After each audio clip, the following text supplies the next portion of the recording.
Man, this is getting... Oh my god! No way this happened! No way this happened! Here are my new cards. Hello! This is getting ridiculous. I'm all for it. We sacrifice all of the lands we have. We get some counters. And we might hit up to 15 lands theoretically. Like, the faster we get it, the better for us. Let's go. Let's go. It's fun, guys. We are killing badgers with this. I'm so happy. Double Nexus Zetalpa killing badgers. This is quality content. Alright guys, so as you can clearly see, we are going wild today. This is a Nexus of Becoming deck that is all about ramping. Let's go for the surveil first, because we need to hit the right stuff. Land is nice, but we need some ramp, and we have a ton of ramp for 3 mana. So basically, we want to ramp until 6 mana, get Nexus, and then we are going, because the whole deck is built around being used with the Nexus. But we need to get there.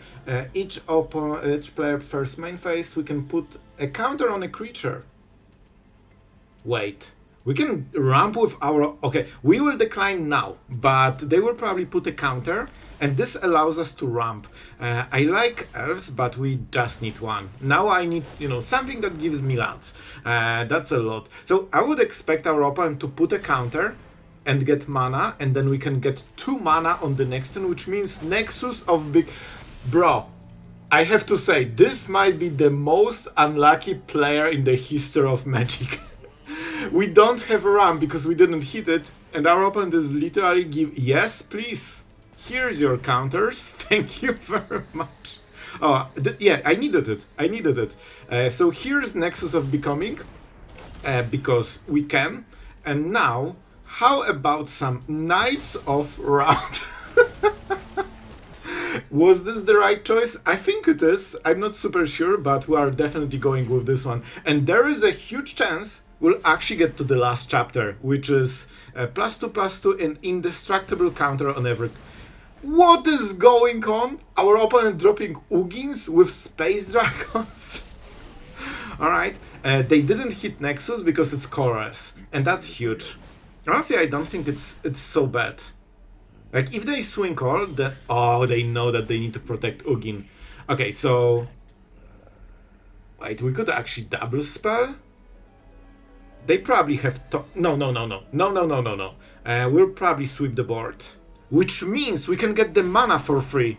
Oh my god, this is... Man, this is the craziest game. Man, this should be Magic and not badgers and hitting face. Alright, so what can we do here?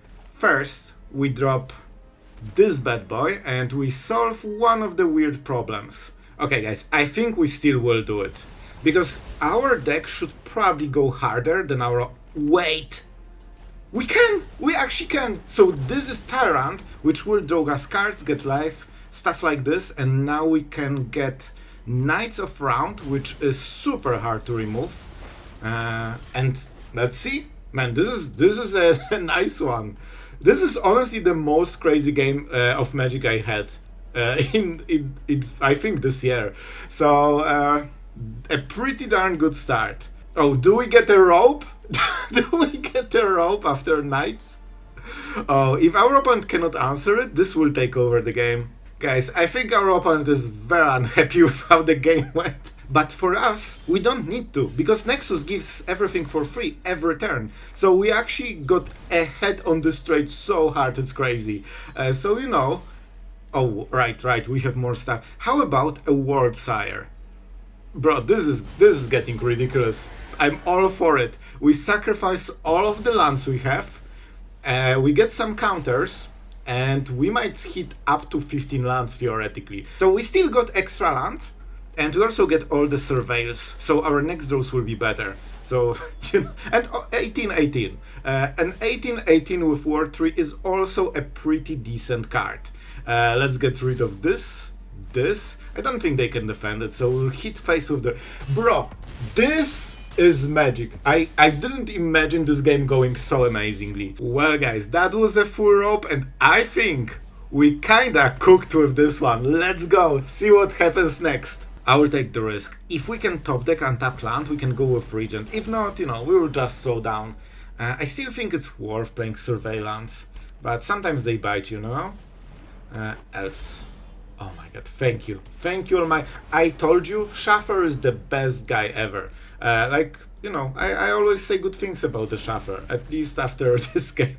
At least for like 1 minute. Alright, so let's see. Our opponent is ramping, but it's probably like more of a landfall deck, I would guess. And the usual badger spam, Here you go. Here you go. Everyone's favorite. Play badgers and hope that you can play 3 turns with the correct cards. However, I think this is the turn to play the Surveillant.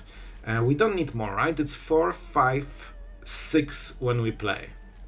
Unless they kill elves, which I'm not playing around. So, we don't have much time, but we might start getting the creatures soon. Oh my god, this is... I can understand playing 5 games with this, but grinding this deck over and over, the whole gameplay is just playing Badger into Space Dragon and seeing if that's enough, Not very exciting, honestly. So we could actually sweep the board here. And then go, Nexus. Yeah, we have to. Otherwise, we just dead. So why not? I could deal 1 damage probably, but shouldn't matter. Alright, let's go for the, the counter play to Badger spam. Play a sweeper and win. And we have a really good way to close the game. With Nexus, I mean, those type of decks just, you have bigger, better stuff. As you can, I guess we pay life. And let's drop Nexus, and man, killing Badger deck with this makes me really happy. Here's your cool dragon. Oh, sorry, it's Elder Dinosaur. Legendary token, creature artifact, Elder Dinosaur with flying, double strike, vigilance, trample, indestructible. I mean, that's the cool creature, and not this abomination. Alright. So they go with Hydra, they can deal a little bit of damage. Of course, this one is indestructible. They will get the treasures, but do they have something to do with them? Probably not. Probably not. And even if they do, it's one-time thing, so shouldn't matter too much. Do we drop this? Yep, because we get more cards. Guys, we are killing badgers with this. I'm so happy. Double Nexus Zetalpa killing badgers. This is quality content. Yep, let's get some live game. Because, we can get a blocker and also something on top of it. And we're doing 3 cards per turn. We're whiffing hard on the creatures, but don't you worry, with double Nexus we will always get something. Our opponent needs to, do a lot here. Without Badger, suddenly your deck doesn't work, huh? And that's a second Hydra. Okay, our opponent is kinda cooking, not gonna lie. That I've never seen Hydra into Hydra like this. So we can deal... Man, this is actually so much damage already. This might be one of the few draws that actually get them out of this, because this is a 10-10, it will also give them 10 treasures when it dies. But we'll try to tank it, because we have a lot of ways to do it. We will play... Wait, is it worth it? I mean, we are getting a full version. Yeah, it's better. It's better, let's go. And if we get more creatures, maybe we can, do some magic. Alright, let's freaking go. Let's freaking go. Do I want small Overlord? We probably do, just to make sure that we can survive. Another card? Something really cool, please. By the way, you know why this is in the deck? Because it's an artifact, and unlike other ramp spells, it can be used as the Nexus target. And by the way, look at the other ramp spell we have. This one too. Everything is not a mistake here. Like, we cooked, guys. Okay, so we got this. And we definitely go with this guy because of Vigilance, right? It has. And I guess Rest is trying to keep us in the game, I guess. And maybe we just go for those two. And they can get Hydra. At most, it's 15 damage if they have another one. So we can tank this. And then 4 damage from the other one. That is a 5-5. Which means we won't die other way. And we also have this. So that was the correct choice. Our opponent is dead on the next turn with Badgers, Space Dragons, Hydra into Hydra. That is the craziest chain of Hydras I have ever seen. And all of this. doesn't matter because our cool Zetalpa is better. And I'm so happy. I love playing decks like this. You know, I'm a control player, but this type of stuff is actually, you know, cool enough. By the way, remember when I said if they play Hydra, like the perfect, you know, draw, you thought that I'm playing overly cautious. Well, look at that. They have exactly this draw. What a coincidence. Guys, I know the stuff, alright? I know the stuff. We are tanking all of this damage, so even with Trample 16-16, nothing goes through. I have to. It's a Badger deck, alright? They had it coming. They had it coming.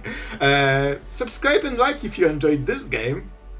Let's go for this. Make sure we don't make any plays, just to make sure that we get the ramp before they do anything. Let's go for the plains, because we can get the forest with other cards that are dedicated for the forests. Let's see, like Regent, by the way. Regent can only take forest from your deck, so, you know, if you take too many, then you lose the ramp. I mean, we have the thing. It's not there yet fully, but it might be on the next turn. This is not what we need. Elves are basically for turn 1. Later, you don't care. You actually don't care. We didn't miss it, we didn't. Okay, so we chill. Our opponent, of course, can go crazy with the elves, but this is why we have sweepers. I feel that you still need to play some sweepers, because your whole turns are just trying to pump huge creatures and ramp. So, you know, before you get to this 6-8 mana, you generally will be behind super hard. And that's kind of what we aim for. Being behind and then winning. This is elf, but they only can take 2 mana in total. I wonder what they have. It feels like a something. I really hope, let's go for the 1 forest, so we have still all the mana we need. I really hope this is not like some instant that kills an artifact. That would be very awkward.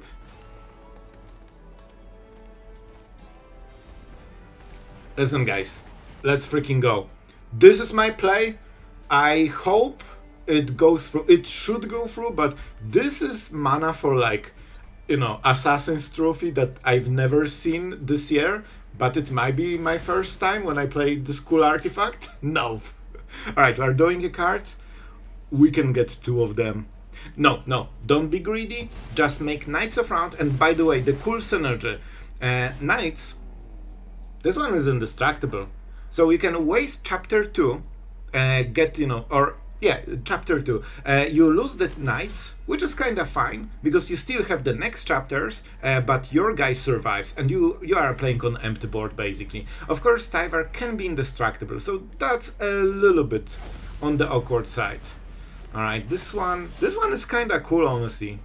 Like, I honestly like aggro decks like this that are going, like, without super craziness. It's just, you know, cool creatures, you know, you add to the board, you have a, you know, huge stats, cool abilities, you know, just longer fun game.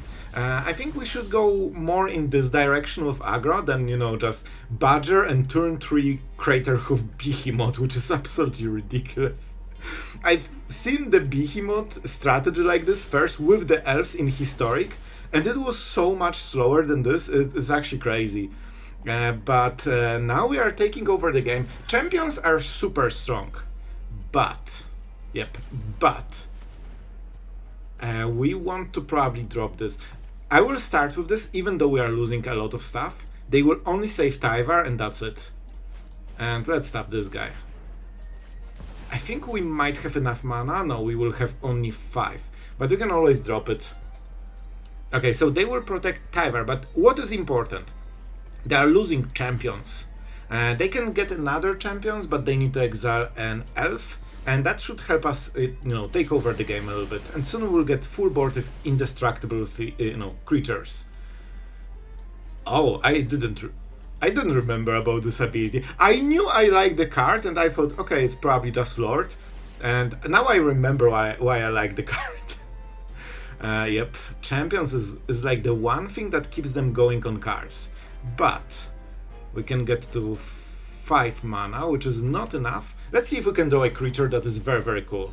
Nope. So we just drop the Nexus. We know they cannot answer it. And I mean, now we are really aggressive. And guys, on chapter 5, we are getting pump of a +2/+2, and we get indestructible on every single creature. So this will make for a pretty threatening... Oh, I hate this so much. This is the first removal they drew in the game. Ah, but we have another Nexus. That's fine. That's fine. It's fine, I promise you. Okay, this is kinda nice. Surveil is incredibly important in this deck because it basically gives you an extra card. Like, we are drawing this card on this turn, and if that's a creature, we can drop it already in the board. And it will be indestructible. So, we will draw this. Hopefully we'll draw something way, way cooler. I guess we can just play it, honestly. But we can do it later. So, let's swing. We want to be aggressive because we want to kind of finish the game. Hopefully it's a creature. Nope. We don't have other play, so we'll just play it as a 4/5 instead of a 3/3. It's better this way. This can always attack, of course, indestructible. They will play this and they will draw a lot of cards for the future game because we'll kill them very quickly. So they will get there. Just not, you know... They won't have time to use those extra cards, probably. And even if they did, we can always sweep at any point. Right! When we get indestructible, we just sweep the board. So our creatures stay, and, you know, those creatures do not. We can even be defensive for one turn before we get to chapter 5. They cannot kill us, you know?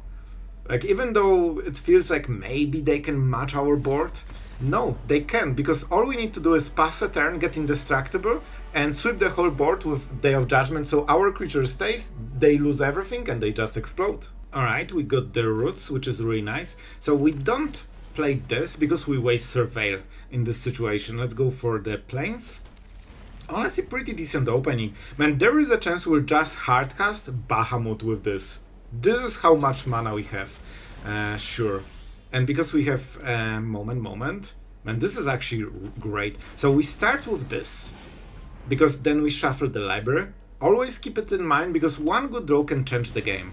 And now we can drop this bad boy and make sure that our next card is really freaking cool. Let's go. Let's go.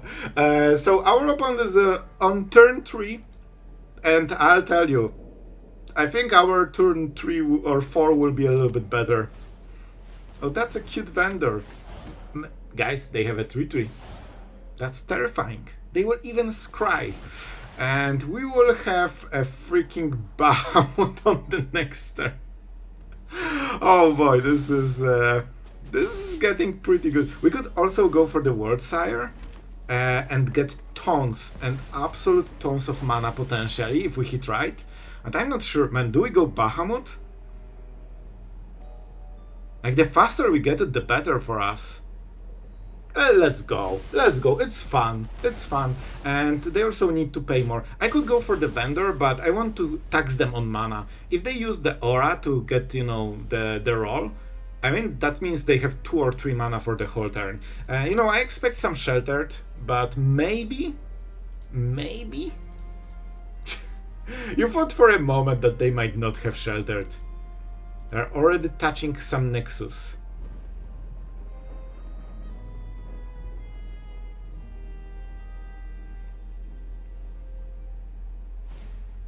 You thought I'm joking.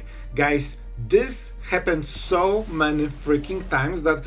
guys, I'm not even joking. At this point, every game, I assume that it's 100% they have it. And they always play it. Like, that's just the situation, you know? So they didn't go for the Nexus, which is interesting. We could just sweep it. And guys, I don't know how they will recover if we sweep it. So, you know, I don't mind. Let's get the land from the deck, probably a plains, and keep drawing some bombs. Knights? Nope. I honestly will go for this guy. We will get so many surveillance that will basically set up the next draw for the next turn. Guys, let's freaking go. At 27 should be nice. Yep, I will take all of those lands. Thank you very much. Tapped, tapped, tapped. I mean, that's a good ramp. Our opponent is at 4 mana, by the way. Yes, thank you very much. Zetalpa will just do. I appreciate it. And see, you got 4 surveils, so we could, you know, get best out of 5 cards from the top. That really helps to hit the next part. So our opponent actually cannot shelter it, even if they have it. I mean, they have to go for Nexus. Yep, I appreciate it, man. Our opponent, you know, was cool, because right now we just hit for 27, and that was the game. I mean, guys, let's try a little bit slower start than we would love to. We have to take the Nexus, even though we desperately need to hit lands. I mean, this is the main card, so, you know, let's roll with it. Survey. Okay, land from the top, we take it. We drop the elves for the next turn. Authority is a little bit annoying, but, you know, we have some, like, we basically win by raw power of tons of stats. Let's first play the Harvest, because when we shuffle, then we surveil. If you surveil first, you kinda waste it. So, no reason to do it. I mean, we have enough green, probably. Let's go for white, in case we never... I mean, we should have all the colors, honestly. Let's see what is on top. I think we need an untapped land, because then we can drop Nexus on next... This is kinda crazy how quickly we ramp. And that's kinda the point, we have to. Oh, we missed. Oh, that's unfortunate. It is what it is. Alright, so instead of having insane tempo, we'll have a normal tempo. You know, a little bit sad about it, to be honest. This would be such a nice play. But, you know, we will still go absolutely over the top. And if this is a normal creature deck that is trying to win the game, you know, fair and square, well, I have some bad news for our opponent, because they're not. They are not. Like, our creatures and boards go completely over the top. Normal decks just cannot really fight it. Sure, we take 3 damage. They live gain, they get the counter. Just alive and well. Nothing special to see here. Let's go for the Harvest and probably get some plains going, so we leave forest for later, for those regents. Plains. And we can drop the first Nexus finally and get some good value. Bro, we can just legit play this. But why, if we can make this, which is strictly better play? It still gives you a 3-3, but you also draw a card, and it's set up for the future. We'll get the land with Harvest, so we keep the mana. Man, this is getting... Oh my god! No way this happened! No way this happened! Here's your life gain, and well, here are my new cards. Hello! Okay, this was not very fair for our opponent, but they're getting a ton of counters, so that's, man, we might actually die to the single swing of this card, because we are creating, what, like around 10, 11 creatures and everything is tapped? Bro, this is their one shot to win this game, so let's maybe not tap the elves, shall we? Because when this untaps, they will never go through the board. They have 1 turn. They can deal 18 damage right now. They need to pump it to 20 or at least 18 together with Overseer and kill the elves. Alright, 17. Oh man, I'm a little bit terrified. Oh, that's not good enough. It was this close. Man, I think this was a cool game. Even though we had all of this, our opponent actually had a shot at winning. At least for a second there. Alright, so 17-17 is finally safe and it won't die. Oh, maybe it's because it's eerie. I think that's how you said. Like, I always read the card, I read the character. Wait, what? Oh, they played the sweep. I didn't even notice the sweeper, guys. I didn't even notice it. Our opponent will live gain like crazy, but they need to play sweepers like every turn from now on. Let's go for the roots, make sure that we have less lands in the deck so we don't draw them. And well, we do not need to attack. I think so. Okay, 1 gone. Don't tell me. Of course they have 2. Of course they have 2. You thought that this deck cannot answer you know, like 2020 of stats. But I should know that when they good gamed, it wasn't the friendly way. But I hope you enjoyed. This was a cool game of Magic. Alright guys, so this is the deck and I'm so happy with this build. It actually worked better than I expected. I really hope you had so much fun today. Those games were crazy and I think this encapsulates perfectly what for me Magic is about. Even though it's not a control deck, but come on. This was just peak Magic. This was as cool as it gets. And if you want to see it more, tell me in the comments because I actually want to play more of it. We have like few decks. I remember about them. Alright, they will be back. But we can add this one to the list of the cool ones. So I'm super happy with the deck. Look at this. It's starting with the elves into 3 drops. So this is kind of important. We are not getting 4 mana ramp as usually because our drops are not 7 drops that we really want to play. Usually you ramp, you know, into like Hedron or something like this and you go directly from 4 mana to 7 on the next turn. That's the strategy, but because we are going for the Nexus, which is only 6 mana, we can kind of go, you know, a little bit sneakier. Turn 1 elves, turn 2 one of those, and then you should be fine. You know, and even if you don't ramp perfectly, which is kind of a requirement for the other RAM builds, this one can just spam a lot of lands and, you know, 6 mana is not so much. Like, you can get there naturally and before you die, especially with Days of Judgment. So I think this is a really cool strategy. I think the biggest weakness of this strategy is that if you don't hit Nexus, well, the deck starts working way worse because it's kind of the key card, and I was trying to, you know, find a card that searches for the artifact, but I couldn't find anything that would make sense, and I don't think you can really like mitigate this weakness. So, you know, that will probably be the weak spot, but the deck is so epic. I really liked it, and we went 4 and 3 in Mythic, so pretty decent, honestly, better than I expected. You know, this won't be the most powerful deck of the standard, but it might be the craziest and the most fun one. So I really hope you enjoyed. I had a blast playing this one. Tell me in the comments if you had it too. Did you bring popcorn for this one? And I just want to say huge thank you guys to, you know, all the patrons, all the channel members, and also to you guys watching those videos every single day. Like, I don't mention it every day, but it means a lot, like, to me personally, and it makes me happy that you are enjoying those videos. And days like this, I think we can all share a little bit of magic, you know, the good old magic that probably got us into the game. So yeah, thank you for watching, and that's it for today. See you guys tomorrow.